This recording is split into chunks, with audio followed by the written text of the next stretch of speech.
दिग्गज नेताओं की रैलियों का दौर जारी है। बेगूसराय में सीएम नीतीश की सभा में तेजस्वी यादव जिंदाबाद और नीतीश कुमार मुर्दाबाद के नारे लगे। विरोध के दौरान 2-3 युवकों ने भीड़ से मंच की ओर चप्पल भी दिखाया। इसके बाद नीतीश कुमार मंच से भड़क गए। मेरा सोच लीजिए कि कितना ज्यादा काम किया गया है और लोगों को मौका मिला तो क्या करते थे। कहीं एक स्कूल बनाया था। अगर पढ़ना चाहते हो तो अपने बाप से पूछो, अपने माता से पूछो कि कहीं कोई स्कूल था, कहीं कोई स्कूल बन रहा था, कहीं कोई कॉलेज बना था, जरा पूछ लो। बाढ़ के अथम लगोला के चुनावी सभा के बाद मंच से भारी भीड़ से तेजस्वी यादव बचते नजर आए। भीड़ ने तेजस्वी को घेर लिया, जिसके बाद वो भागकर हेलीपैड तक पहुंचे। वहीं मुंगेर की रैली में तेजस्वी ने नीतीश कुमार पर जमकर हमला किया।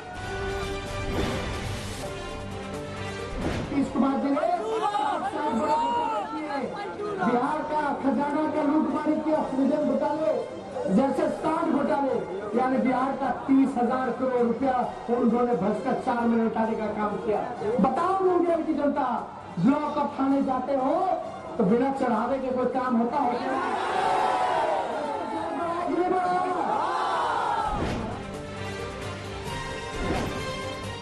आज तक के साथ बीजेपी अध्यक्ष जेपी नड्डा ने पटना कॉलेज और स्कूल का दौरा किया, जहां उन्होंने साफ किया कि अगर बीजेपी की सीटें ज्यादा भी आती हैं तो नीतीश कुमार ही सीएम बनेंगे। आज तक से बातचीत में नड्डा ने आरजेडी पर जमकर हमला बोला। नड्डा ने कहा कि लालू राज में बिहार के कॉलेजों को चारागाह बना दिया गया था। वहीं आरजेडी के डीएनए में ही अराजकता है। राष्ट्रीय जनता दल ने बिहार विधानसभा चुनाव के लिए घोषणा पत्र जारी कर दिया है, जिसमें रोजगार पर जोर दिया गया है। घोषणा पत्र में आरजेडी ने बिहार के बेरोजगार युवाओं को 10 लाख नौकरी देने का वादा किया है। इसके अलावा पार्टी ने बेरोजगार युवाओं को 1500 रुपए बेरोजगारी भत्ता देने की बात कही है। वहीं सरकारी नौकरियों का फॉर्म भरने पर बिहार के युवाओं को आवेदन शुल्क नहीं देना होगा। बिहार के कैमूर में एआईएमआईएम के अध्यक्ष असदुद्दीन ओवैसी ने पीएम मोदी और यूपी के सीएम योगी पर निशाना साधा। ओवैसी ने कहा कि बिहार की चुनावी जनसभा में पाकिस्तान और ओवैसी का नाम लिया जा रहा है। ओवैसी ने आरोप लगाया कि नीतीश कुमार के खिलाफ बीजेपी साजिश रच रही है। उन्हें रिटायरमेंट होम में डालने के बाद बीजेपी के एक एमएलए को बिहार का मुख्यमंत्री बनाने की तैयारी चल रही है।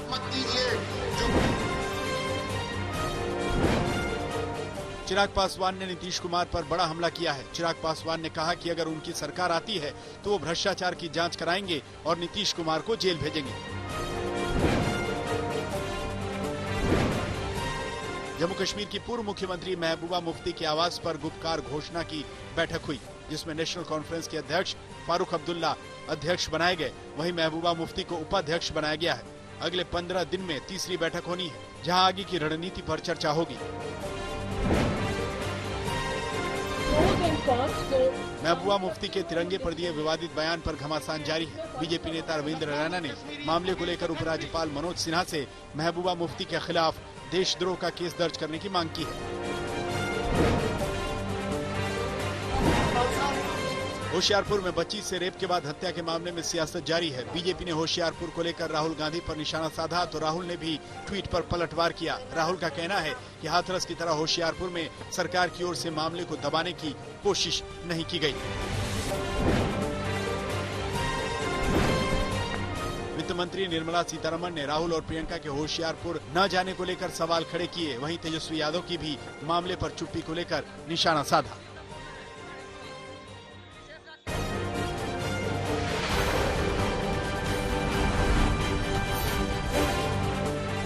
देश में कोरोना संक्रमण की रफ्तार पहले से कम जरूर हुई है, मगर अभी भी कोरोना की मार जारी है। बात अगर सिर्फ 24 घंटे की हो तो देश भर में 24 घंटे में 53,000 से ज्यादा संक्रमित मिले हैं। सिर्फ 24 घंटे में कोरोना संक्रमण से मरने वालों की संख्या 650 रही। आपको बता दें कि पूरे देश में कोरोना से अब तक 78 लाख से ज्यादा लोग संक्रमित हो चुके हैं। मगर अच्छी बात यह है कि कोरोना से ठीक होने वालों का आंकड़ा भी तेजी से बढ़ रहा है। सिर्फ 24 घंटे में कोरोना को 67,000 से ज्यादा लोगों ने मात दी है, जबकि पूरे देश में कोरोना संक्रमण से अब तक 1,17,000 से ज्यादा लोग दम तोड़ चुके हैं। बिहार में पहले चरण के चुनाव से पहले बीजेपी को करारा झटका लगा है, क्योंकि बीजेपी के बिहार प्रभारी देवेंद्र फडणवीस कोरोना पॉजिटिव पाए गए हैं। देवेंद्र फडणवीस ने ट्वीट करके खुद के कोरोना संक्रमित होने की जानकारी दी है। उन्होंने लिखा है कि लॉकडाउन के बाद से वो लगातार काम कर रहे थे, लेकिन शायद ये भगवान की इच्छा थी कि वो कुछ आराम करें। उन्होंने अपने ट्वीट में अपील की है कि जो लोग भी उनके संपर्क में आए हैं वो खुद को आइसोलेट कर लें और टेस्ट करा लें। गौरतलब है कि फडणवीस से पहले सुशील मोदी, शाहनवाज हुसैन और राजीव प्रताप रूडी जैसे बड़े बीजेपी नेता कोरोना संक्रमित हो चुके हैं। बिहार में बीजेपी के फ्री कोरोना वैक्सीन बांटने के ऐलान के साथ ही राजनीति तेज हो गई है। अब दिल्ली के मुख्यमंत्री अरविंद केजरीवाल ने बीजेपी के फ्री वैक्सीन वाले वादे पर तंज कसा है। अरविंद केजरीवाल ने कहा कि कोरोना की वैक्सीन जब बन जाए तो पूरे देश को फ्री में वैक्सीन मिलनी चाहिए। ये देश के लोगों का अधिकार है। अरविंद केजरीवाल से पहले शिवसेना ने भी बीजेपी के वादे पर निशाना साधा था। शिवसेना ने कहा था कि बिहार सिर्फ एक राज्य है, पूरा देश नहीं है जो फ्री वैक्सीन सिर्फ बिहार में बांटी जाए। कोरोना के चलते मुंबई का प्रसिद्ध मुंबा देवी मंदिर बंद किया गया तो श्रद्धालुओं का आक्रोश फूट पड़ा। मंदिर के बाहर से श्रद्धालु निराश होकर लौटने लगे। इसी कड़ी में विश्व हिंदू परिषद और बजरंग दल ने सरकार के खिलाफ जोरदार प्रदर्शन किया। प्रदर्शनकारियों ने उद्धव सरकार के खिलाफ नारेबाजी करके पूछा कि शहर में वाइन शॉप खोली जा सकती है तो मंदिर क्यों बंद किए गए हैं। अपने 2 दिवसीय दौरे पर रक्षा मंत्री राजनाथ सिंह दार्जिलिंग पहुंच गए हैं। दार्जिलिंग में उन्होंने सुकना में सेना के 33वें कोर मुख्यालय पहुंचकर पूर्वी सेक्टर की स्थितियों और सैन्य तैयारियों का जायजा लिया। इसके साथ ही उन्होंने कैंप के वरिष्ठ सैन्य अधिकारियों से बात की। दशहरा के मौके पर राजनाथ सिंह आज शस्त्र पूजा करेंगे। इसके साथ ही बॉर्डर रोड ऑर्गेनाइजेशन की बनाई परियोजनाओं का भी वो शिलान्यास करेंगे।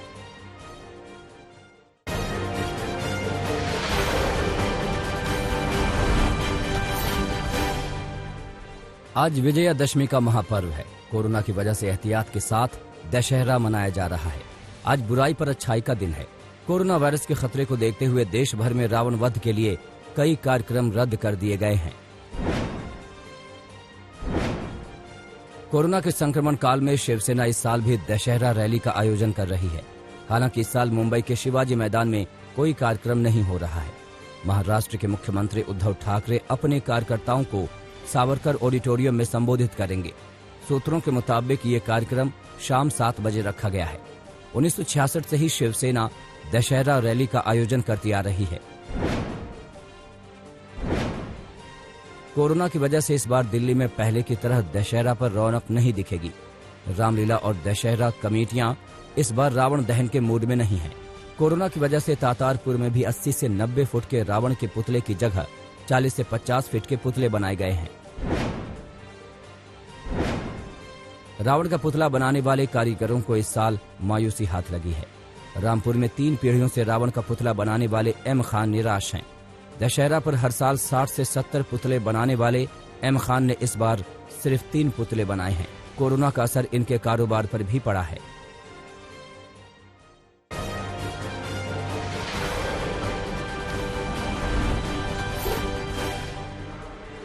राजस्थान के फतेहपुर में पुलिस ने एक सटोरिये को सट्टा लगाते गिरफ्तार किया है। पुलिस को सटोरिये के पास से लैपटॉप, मोबाइल फोन समेत करोड़ों का हिसाब बरामद हुआ है।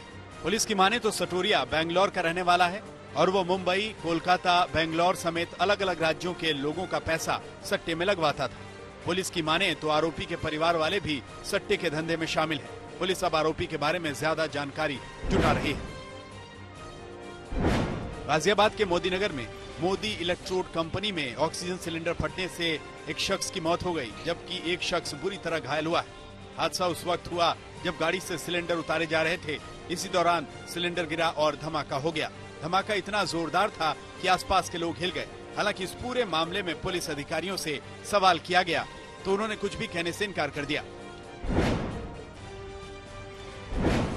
मध्य प्रदेश के विदिशा में हुए कत्ल का पुलिस ने पर्दाफाश किया है। पुलिस ने कत्ल के मामले में 3 आरोपियों को गिरफ्तार किया है। पुलिस के मुताबिक 19 अक्टूबर को तीनों ने अर्जुन रघुवंशी नाम के एक शख्स को धारदार हथियार से मार दिया था। हत्या करने की वजह पैसों का लेन देन था। इनका गुनाह छिप जाए इसलिए उन्होंने पत्थर से अर्जुन का चेहरा कुचल दिया था। हालांकि हत्या के 5वें ही दिन पुलिस ने इन तीनों को गिरफ्तार कर लिया।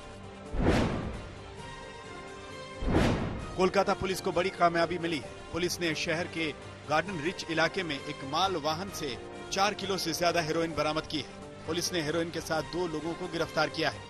पुलिस की माने तो पकड़ी गई हेरोइन की कीमत अंतर्राष्ट्रीय बाजार में करीब 20 करोड़ रुपए है।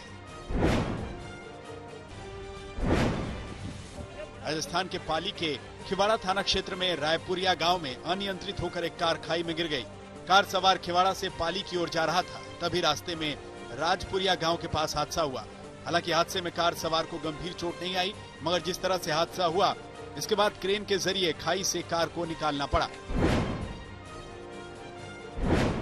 राजस्थान के बाड़मेर में एक शख्स की संदिग्ध हालत में लाश मिलने से हड़कंप मच गया। मामला नगाड़ा थाना क्षेत्र का है। परिजनों की माने तो युवक की हत्या करके शव को फेंका गया है। परिजनों ने बताया कि 2 दिन पहले मृतक का कुछ लोगों से झगड़ा हुआ था। इसी आपसी रंजिश के चलते उसकी हत्या की गई। पुलिस अब पूरे मामले की तहकीकात कर रही है।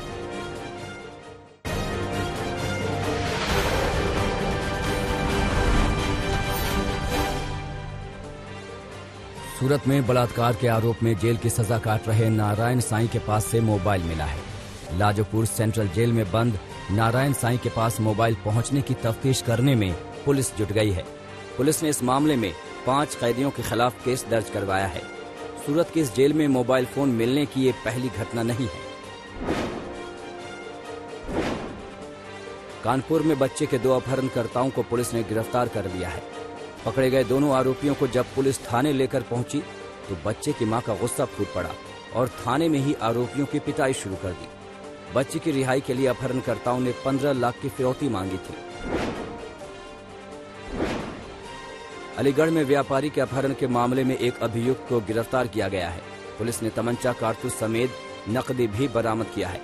इस मामले को निलंबित पुलिस कर्मियों ने अंजाम दिया था। बदमाशों ने 16 जून को कारोबारी सुरेंद्र सिंह जिंदल को फिरौती के लिए किडनैप किया था। आजमगढ़ में क्रिमिनल मोनू यादव को पुलिस ने आखिरकार पकड़ लिया है। पुलिस को क्रिमिनल के पास से तमंचा और कारतूस बरामद हुआ है। अवैध तमंचे से फायरिंग का वीडियो वायरल होने के बाद से पुलिस गिरफ्तारी में जुट गई थी। इसकी तलाश में पुलिस उसके घर भी गई, जहां से दरवाजा और चौखट उखाड़ लाई थी। पुलिस के मुताबिक क्रिमिनल 16 साल से ही तमंचा रखता था। इंदौर में आईपीएल में सट्टेबाजी का खुलासा हुआ है। एसटीएफ की टीम ने 9 आरोपियों को गिरफ्तार किया है। आरोपियों से 40 मोबाइल, 15 लाख रुपए नकद और लैपटॉप जब्त की। एसटीएफ की टीम मुख्य सरगना जयवंत उर्फ जयेश से पूछताछ में जुटी है। एसटीएफ की टीम इस नेटवर्क के तार खंगालने में जुटी है।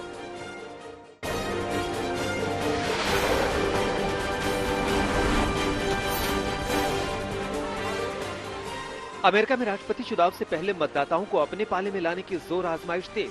डेमोक्रेटिक पार्टी के राष्ट्रपति उम्मीदवार ने भारतीय मूल के लोगों को बताया अपने साथ। कहा, राष्ट्रपति बने तो रिश्ते होंगे और मजबूत।